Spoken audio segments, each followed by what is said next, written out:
ఆంధ్రప్రదేశ్లో కూటమి పాలనలో రెడ్ బుక్ రాజ్యాంగం అమలు అవుతుందని, తప్పుడు కేసులు పెట్టడంతో పాటు దొంగ సాక్ష్యాలు సృష్టిస్తున్నారని వైఎస్ఆర్సీపీ అధినేత వైఎస్ జగన్మోహన్ రెడ్డి అన్నారు. బుధవారం స్థానిక సంస్థల ప్రజాప్రతినిధులతో భేటీలో వైఎస్ఆర్సీపీ నేతలతో కొనసాగుతున్న కక్ష సాధింపు రాజకీయాలను ప్రస్తావిస్తూనే కూటమి కనుసన్నల్లో పనిచేస్తున్న అధికారులకు మరోసారి హెచ్చరికలు జారీ చేశారు.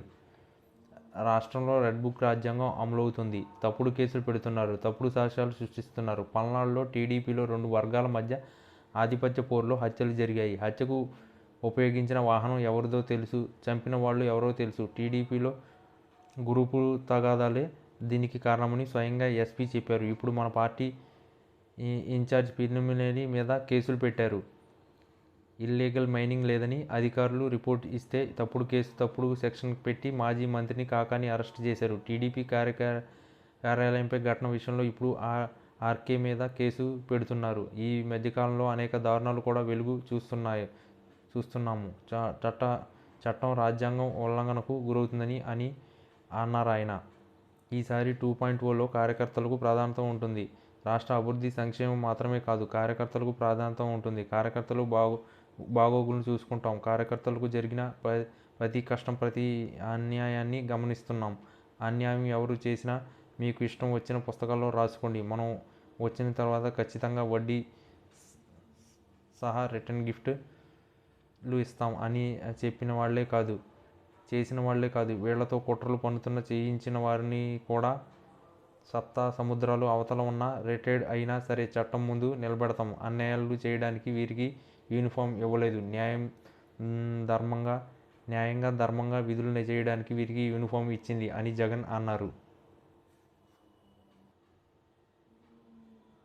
రాష్ట్రంలో యథేచ్ఛగా మానవ హక్కుల ఉల్లంఘన జరుగుతుందని, దళితులపైన దాడులు కామన్గా మారాయని, వారిపై పోలీసులు అరాచకాలు కొనసాగుతున్నాయని వైఎస్ఆర్సీపీ నేత జూపూడి ప్రభాకర్ రావు ధ్వజమెత్తారు. చట్టాలను కాపాడాల్సిన పోలీసులే వాటిని కాలరాస్తున్నారన్న ఆయన తెనాలిలో దళిత మైనారిటీ యువకులపై థర్డ్ డిగ్రీ దారుణమన్నారు. ఈరోజు పార్టీ కేంద్ర కార్యాలయంలో మీడియాతో మాట్లాడారు జూపూడి. 2019-24 మధ్య వైఎస్ జగన్మోహన్ రెడ్డి తన పాలనలో అభివృద్ధి, సంక్షేమానికి నిజమైన నిర్వచనం చెప్పి దేశానికి ఆదర్శంగా నిలిచారు. పేద వర్గాలను ఆర్థికంగా, సామాజికంగా పైకి తీసుకొచ్చేందుకు ఆయన తీసుకున్న విప్లవాత్మక నిర్ణయాలు దేశానికి రోల్ మోడల్గా నిలిచాయి. పేదలకు 32 లక్షల ఇళ్ల స్థలాలు ఇవ్వడం, అమరావతిలోని 50,000 మంది కోసం ఏకంగా 900 ఎకరాలు కేటాయించడం, ప్రభుత్వ పాఠశాలలో ఇంగ్లీష్ మీడియం CBSE సిలబస్ ఏర్పాటు చేసి పేద విద్యార్థులను ప్రపంచాన్ని ఏలగలరన్న నమ్మకం కలిగించారు. నాడు నేడు ద్వారా ప్రభుత్వ స్కూళ్ళు, ఆసుపత్రుల్లో సమూల మార్పులు, కొత్తగా ఒకేసారి 17 కొత్త మెడికల్ కాలేజీల నిర్మాణం, మారుమూల గ్రామాల్లో కూడా నాణ్యమైన ఉచిత వైద్యం అందించేందుకు ఫ్యామిలీ డాక్టర్ కాన్సెప్ట్ తీసుకొచ్చారు.